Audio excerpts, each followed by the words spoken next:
ओम शांति। आज 25/7/21 मीठे बाबा के महावाक्य, तन मन की थकावट मिटाने का साधन, शक्तिशाली याद। सब भूल जाओ कि कुछ करके आ रहे हो, भूल जाओ कि थक गए हो। हाँ? एक बाबा की याद में बैठ जाओ। इतने प्यार से बाबा हाथ फेर देगा। थक भी गए हो, एहसास नहीं होगा। वो तन की थकान हो, मन की थकान हो, कोई चुभन हो, कोई परेशानी हो, बाबा हर परेशानी का समाधान, हर परेशानी की दवा, एक शक्तिशाली याद। वो सर्वशक्तिवान, वो सतगुरु है। और जब उस सतगुरु के चरणों में हम अपने आप को अर्पित कर देते हैं तो ये मान के चलिए कि सब कुछ छूमंतर हो जाता है, रहता ही नहीं है। कहाँ की थकान, कैसी मन की उलझन, कैसी कोई आर्थिक उतार चढ़ाव, कहीं कुछ नहीं है। बाबा है, खजानों का मालिक है, संपन्न है, सर्वशक्तिवान है। और माता पिता है ना, माता पिता है तो सहला देता है, टीचर है तो सुझाव दे देता है, सतगुरु है तो वरदान दे देता है, कमी रहती नहीं है। आज बाबा ने हमें बताया आज परदेसी बाप, अनादि देशवासी और आदि देशवासी, सेवा अर्थ सभी विदेशी ऐसे बच्चों से मिलने के लिए आए हैं। जरा गौर फरमाइए। आज परदेसी बाप अपने अनादि देशवासी, ये शब्द अंडरलाइन करने वाला है कि अपने अनादि देशवासी, अनादि देशवासी अर्थात हम सब आत्माएं परम धाम में रहने वाली अनादि देशवासी, और आदि देशवासी जो सतयुग से भारतवर्ष की इस भूमि में जन्मे, जिन्होंने स्वराज्य लिया। सेवा अर्थ सभी विदेशी, विदेश वालों को भी ले लिया बाबा ने, सारे विश्व की आत्माओं को ले लिया। कितनी खूबसूरत लाइन है। ऐसे बच्चों से मिलने के लिए आए हैं। बाप दादा जानते कि यही मेरे लाडले सिकीलदे बच्चे हैं, अनादि देश परमधाम के वासी हैं। सिकीलदे माना बहुत दिन पहले आए थे, 5000 वर्ष पहले आए थे। और साथ साथ सृष्टि के आदि के इसी भारत भूमि में जब सतयुगी स्वदेश था, अपना राज्य था जिसको सभी भारत कहते हैं, तो आदि में इसी भारत देशवासी थे। इसीलिए बाबा ने कहा अनादि देशवासी। इसी भारत भूमि में ब्रह्मा बाप के साथ राज्य किया। गुरु ब्रह्मा, ब्रह्मा के साथ राज्य किया। अनेक जन्म अपने राज्य में सुख, शांति, संपन्नता, अनेक जीवन व्यतीत किया आपने। इसलिए आदि देशवासी होने के कारण भारत भूमि से दिल का स्नेह, चाहे कितना भी अंत में भारत गरीब हो, धूल मिट्टी वाला बन गया हो, फिर भी अपना देश तो अपना ही होता है। तो आप सभी की आत्मा का अपना देश, शरीरधारी देवता जीवन का अपना देश कौन सा? भारत था ना। इसीलिए गाया जाता है जननी जन्मभूमिश्च स्वर्गादपि गरीयसी। स्वर्ग से भी सुंदर है ये जन्मभूमि। तो भारत था ना, कितने जन्म भारत भूमि में रहे हो वो याद है? 21 जन्मों का वर्षा सभी ने बाप से प्राप्त कर लिया, इसलिए 21 जन्म की तो गारंटी है ही है।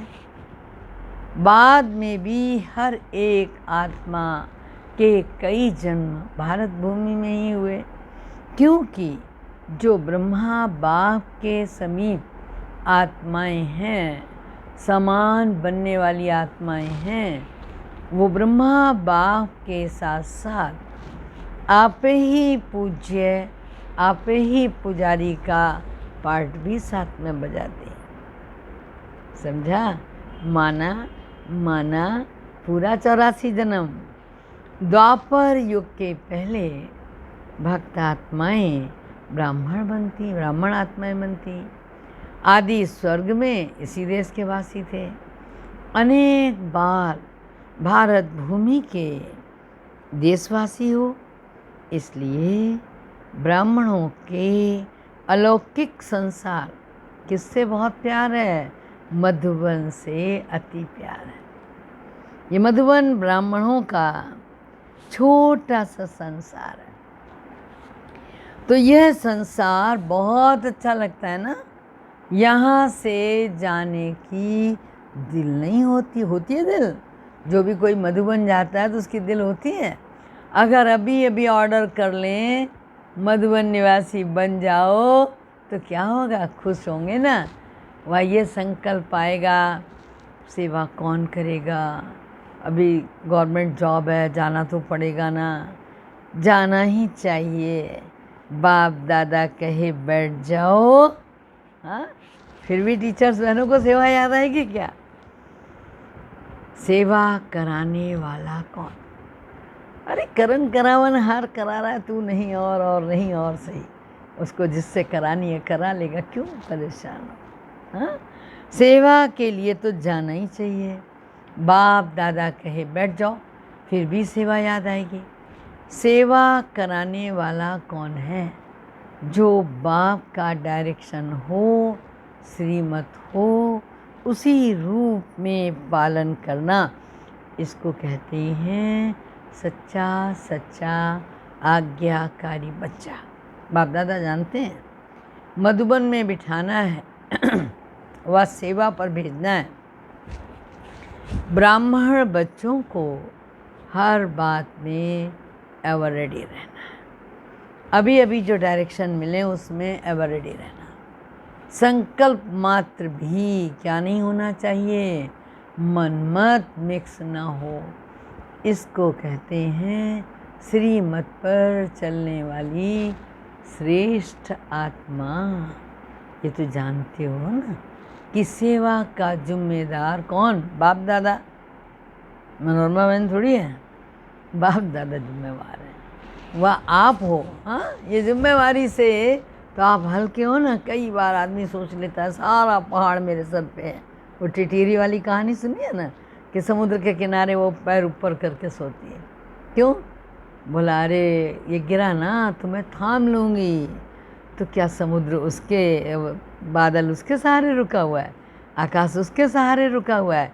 लेकिन जैसे ये इंसान मगरूर है ना, तो इंसान के साथ रहने वाले पशु पक्षी भी मगरूर हो जाते हैं। इस जिम्मेवारी से तो आप हल्के हो ना।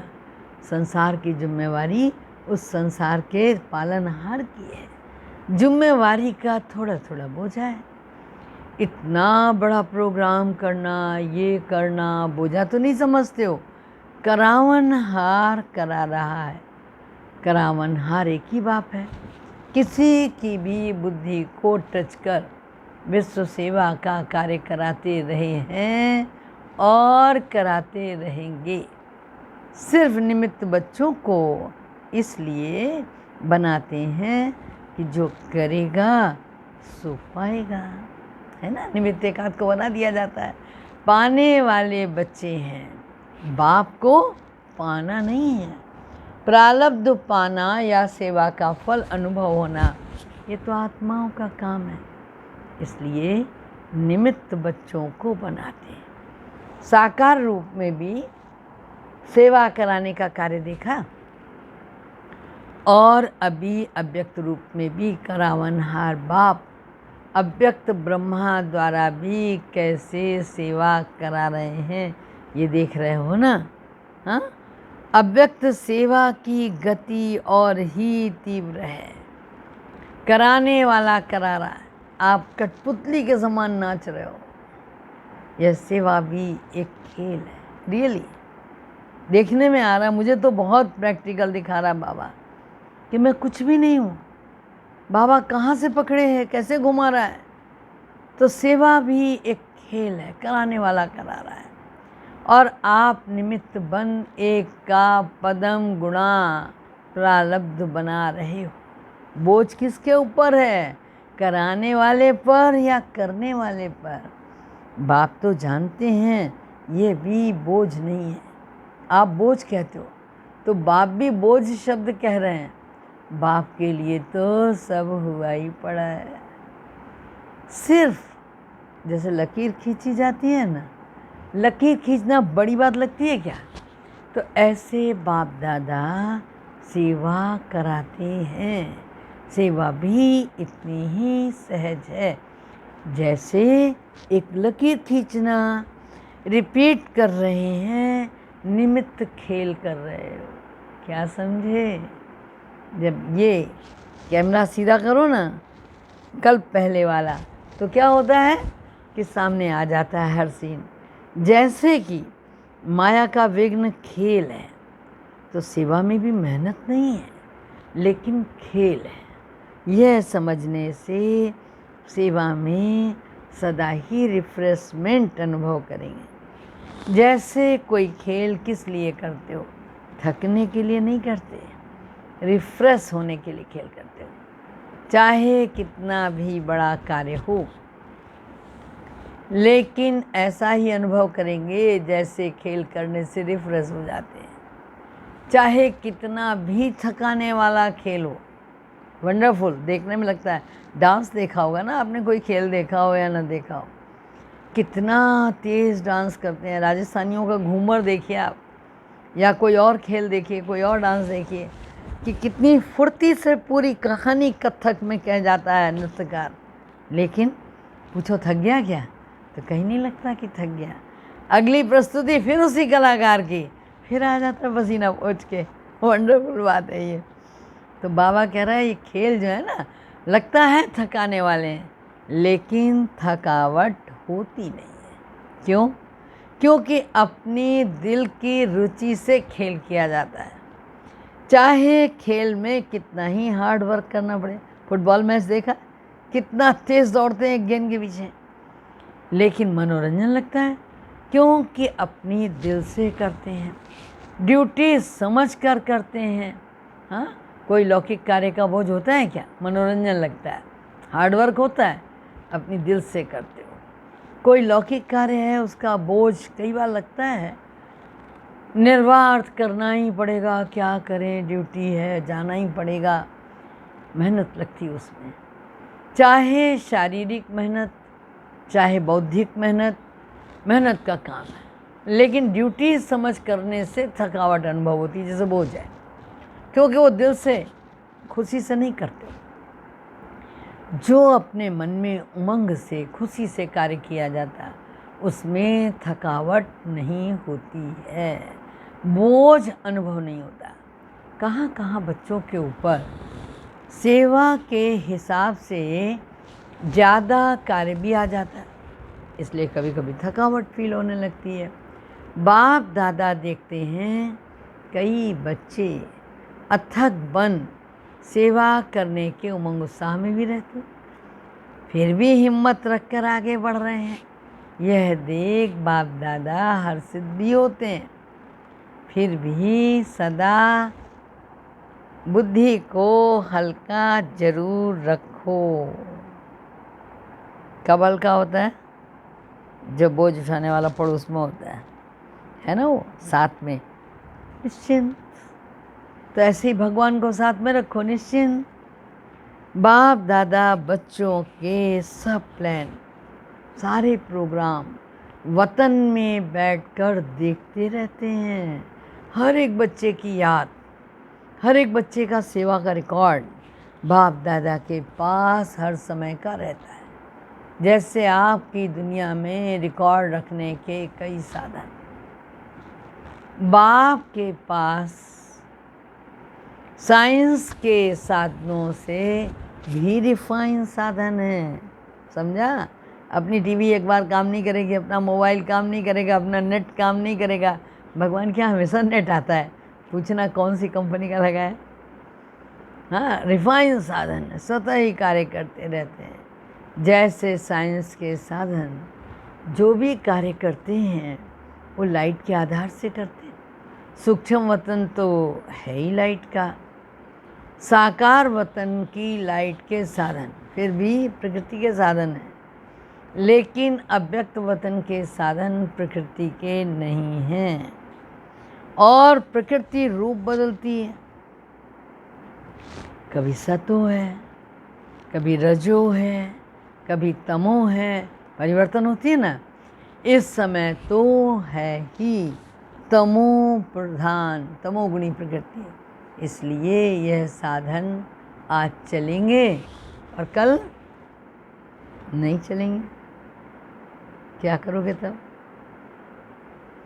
अव्यक्त वतन के साधन प्रकृति से परे, इसलिए वो परिवर्तन में नहीं आते। जब चाहो जैसे चाहो सूक्ष्म साधन सदा ही अपना कार्य करते रहते हैं। इसलिए सब बच्चों के रिकॉर्ड देखना बाप दादा के लिए बड़ी बात नहीं है। आप लोगों को तो साधनों को संभालना ही मुश्किल हो जाता है, तो बाप दादा याद और सेवा दोनों का रिकॉर्ड देखते हैं, क्योंकि दोनों का बैलेंस क्या दिलाता है? एक्स्ट्रा ब्लेसिंग दिलाता है। जैसे सेवा के लिए समय निकाल लेते हो ना, तो उसमें कभी नियम से भी ज़्यादा लगा देते हो। अभी हम लोग एक जगह सेवा कर रहे थे, एक बार 12 बज गया, बहन जी समेटिए समेटिए, और वहाँ लगता था 12 बजे भी दिन है क्या, 12 बज गया है? बोला हाँ बहन जी 12 बज गया है। दुर्गा पूजा का पंडाल, जैसे जैसे रात बढ़ती है वैसे वैसे पब्लिक बढ़ती है, समझाने वाले और जोश से समझाते हैं, लगता ही नहीं है 12 बज गया। जब भाई बहन कहते हैं बहन जी अमृत बेले उठना है, तो लगता है अच्छा 12 बज गया क्या। तो बाबा वही कह रहा है, कभी कभी क्या करते हो, नियम से भी ज़्यादा लगा देते हो। सेवा में समय लगाना अच्छी बात है। अब भाई बहन तो घर परिवार से आए, घर में भी लोग पूछेंगे कहाँ थे महोदय, 12 बजे तक कहाँ थे, डिसबैलेंस हो जाता है ना। तो बाबा ने कहा सेवा में समय लगाना अच्छी बात है, ठीक है, सेवा से बल मिलता है, लेकिन जब डिसबैलेंस हो जाता है, सेवा में बिजी रहते हो, तो बाबा कह रहा क्या होता है, छोटी छोटी बातों से बच जाते हो, है ना। बाप दादा बच्चों की सेवा पर बहुत खुश हैं और हिम्मत पर बलिहार जाते हैं, लेकिन जो सेवा याद में, उन्नति में थोड़ा भी रुकावट के निमित्त बने, वो सेवा नहीं करनी, ध्यान रखना। तो ऐसी सेवा के समय को कम करना चाहिए, बिकॉज डिसबैलेंस वो नहीं होना चाहिए। जैसे रात्रि को जागते हो, 12 बजा देते हो, 1 बजा देते हो, हाँ हो तो अमृत बेला फ्रेश नहीं होगा, होगा तो क्योंकि आदत पड़ी है, नेमीनाथ की तरह उठ जाओगे, लेकिन क्या होगा, प्रेमीनाथ की तरह नहीं बैठ पाओगे। बैठते भी हो तो नियम प्रमाण, और अमृत बेला शक्तिशाली, नहीं तो सारा दिन की याद और सेवा में अंतर पड़ जाता है। मानो सेवा के प्लान बनाने में व सेवा को प्रैक्टिकल लाने में समय भी लगता है, तो रात के समय को कट करके 12 से के बदले 11 बजे सो जाओ। वही 1 घंटा जो कम किया, शरीर को रेस्ट दी, अरे कम से कम अमृत बेला तो अच्छा रहेगा ना, बुद्धि भी फ्रेश रहेगी, नहीं तो दिल खाती रहेगी। सेवा कर तो रहे हैं, लेकिन याद का चार्ट जितना अच्छा होना चाहिए उतना नहीं है। जो संकल्प दिल में व मन में बार बार आता है कि ये ऐसा होना चाहिए, लेकिन हो नहीं रहा, उस समय संकल्प के कारण बुद्धि भी फ्रेश नहीं होती है। और बुद्धि अगर फ्रेश हो तो फ्रेश बुद्धि से 2-3 घंटे का काम कितनी देर में पूरा होगा? 1 घंटे में पूरा हो जाएगा। थकी हुई बुद्धि में ज़्यादा समय लग जाता है, ये अनुभव है ना। और जितना बुद्धि फ्रेश रहती है उतना क्या होता है, शरीर के हिसाब से भी फ्रेश होते हो, आत्मिक उन्नति के हिसाब से फ्रेश होते हो। डबल फ्रेशनेस रहती है तो 1 घंटे का कार्य आधा घंटे में कर लोगे। इसलिए सदैव अपनी दिनचर्या में फ्रेश बुद्धि रहने का अटेंशन रखो। ज़्यादा सोने की भी आदत ना हो, लेकिन जो आवश्यक समय शरीर के हिसाब से चाहिए उसका अटेंशन रखो। कभी कभी सेवा का चांस होता है, अच्छा मास 2 मास में कभी एक बार देर हो भी गई वो दूसरी बात है। लेकिन अगर रोज़ ही वही रवैया रहेगा, नियमित तौर से मेरे को 11 बजे 12 बजे तक आप जगा के रखोगे तो मज़ा आएगा क्या? अमृत वेले नहीं आएगा ना। अगर नियमित रूप से शरीर थका हुआ होगा तो याद में फ़र्क पड़ जाएगा, समझा? याद में माना योग लगाओगे तो उसमें फ़र्क पड़ जाएगा।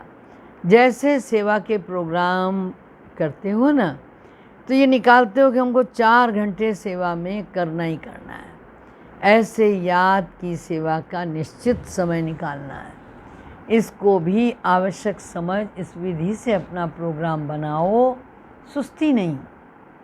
शरीर को रेस्ट देना है, नो डाउट, इस विधि से चलो, क्योंकि दिन प्रतिदिन सेवा का तो और ही तीव्र गति से आगे बढ़ाने का समय आता जा रहा है। आप समझते हो, अच्छा 1 वर्ष का ये कार्य है, पूरा हो जाएगा, फिर रेस्ट कर लेंगे, फिर ठीक कर लेंगे, फिर और ज़्यादा योग लगा लेंगे, याद का चार्ट ठीक कर लेंगे, हाँ आगे बढ़ा लेंगे। लेकिन सेवा के कार्य तो दिन प्रतिदिन और नए से नए बढ़ते जाएंगे।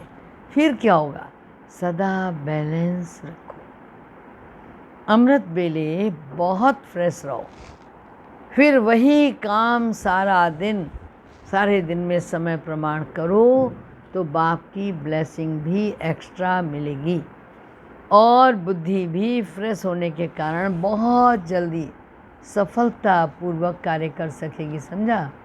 बाप दादा देख रहे हैं बच्चों में उमंग बहुत है, इसलिए शरीर का भी नहीं सोचते हैं, उमंग उत्साह से आगे बढ़ रहे हैं। ठीक है, आगे बढ़ना बाप दादा को भी अच्छा लगता है, फिर भी डैश डैश डैश क्या बैलेंस अवश्य रखना चाहिए।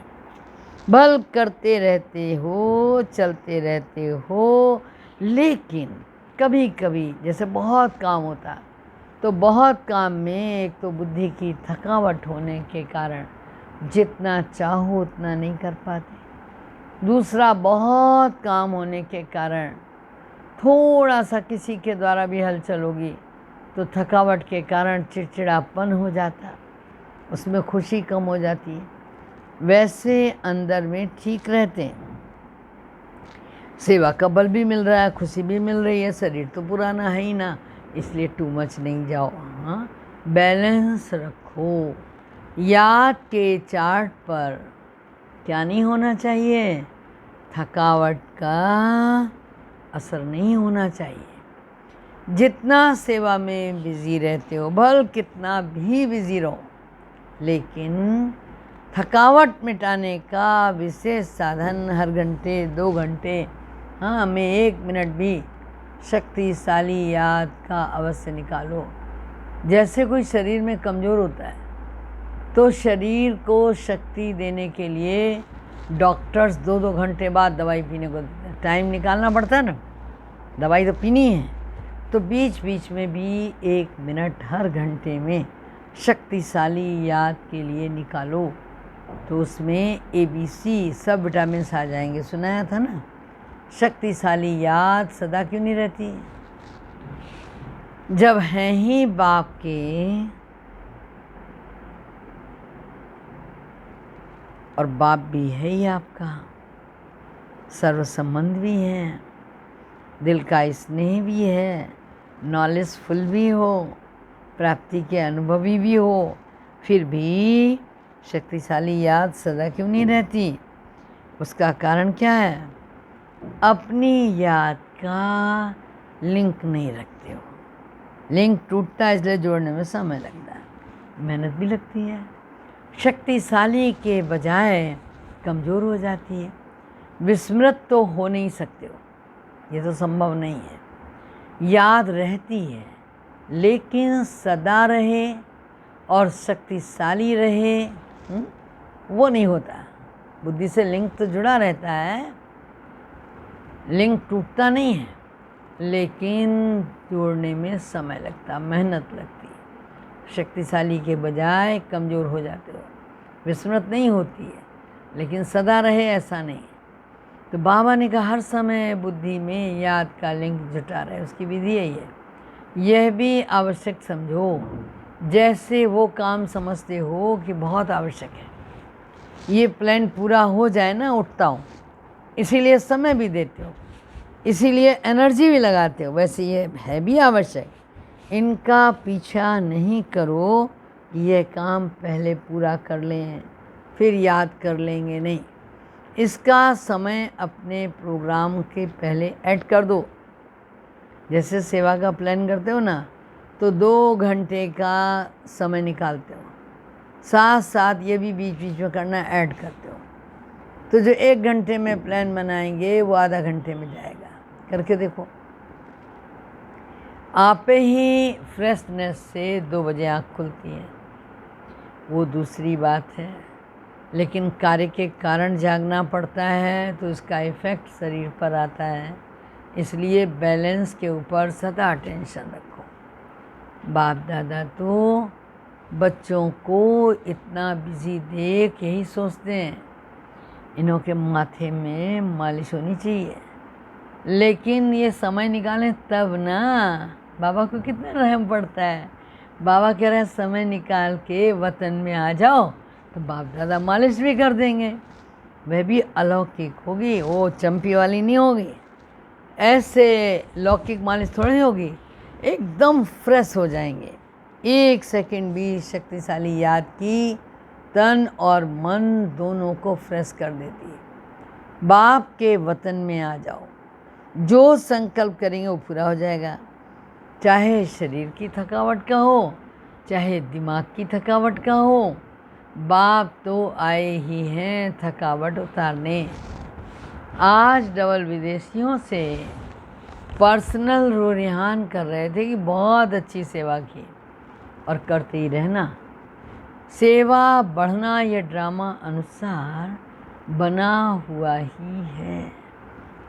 कितनी भी आप सोचो अभी तो बहुत हो गए हैं, लेकिन ड्रामा की भावी है। इसलिए सेवा के प्लान्स निकालने ही हैं और आप सबको निमित्त बन करना ही है।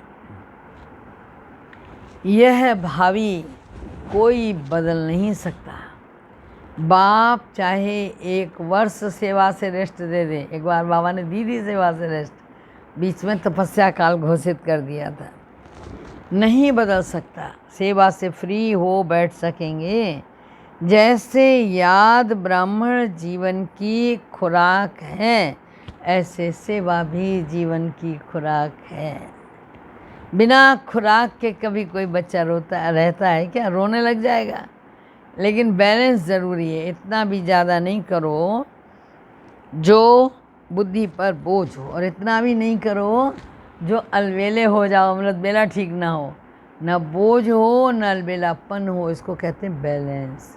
अच्छा, सदा याद और सेवा के बैलेंस द्वारा बाप की ब्लेसिंग के अधिकारी, सदा बाप के समान डबल राइट रहने वाले, सदा निरंतर शक्तिशाली याद का लिंक जोड़ने वाले हो। सदा शरीर और आत्मा को रिफ्रेश करने वाले हैं। हर कर्म विधि पूर्वक करने वाले हैं। सदा श्रेष्ठ सिद्धि को प्राप्त करने वाले हैं। ऐसे श्रेष्ठ समीप बच्चों को बाप दादा का याद प्यार और नमस्ते वरदान है। श्रेष्ठ तकदीर की स्मृति द्वारा अपने समर्थ स्वरूप में रहने वाले सूर्यवंशी पद के अधिकारी भव। सुना क्या कहा बाबा ने? जो अपनी श्रेष्ठ तकदीर को सदा स्मृति में रखते हैं वो समर्थ स्वरूप में रहते हैं। उन्हें सदा अपना अनादि असली स्वरूप स्मृति में रहता है। कभी नकली फेस धारण नहीं करते। कई बार माया नकली गुण और कर्तव्य को आधार बना देती,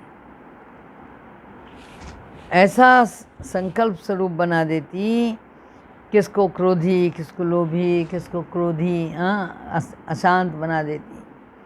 लेकिन असली स्वरूप इन सब बातों से परे है। जो बच्चे अपने असली स्वरूप में स्थित रहते हैं वह सूर्यवंशी पद के अधिकारी बन जाते हैं। सर्व पर रहम करने वाले बनो। सर्व पर रहम करने वाले बनो। क्या है ये? वरदान का हिस्सा नहीं है, स्लोगन है। तो अहम और वहम समाप्त हो जाएगा। अच्छा, ओम शांति। समझा? तो सूर्यवंशी पद के अधिकारी बनो, ये आदेश है। और दूसरा, अहम और वहम को समाप्त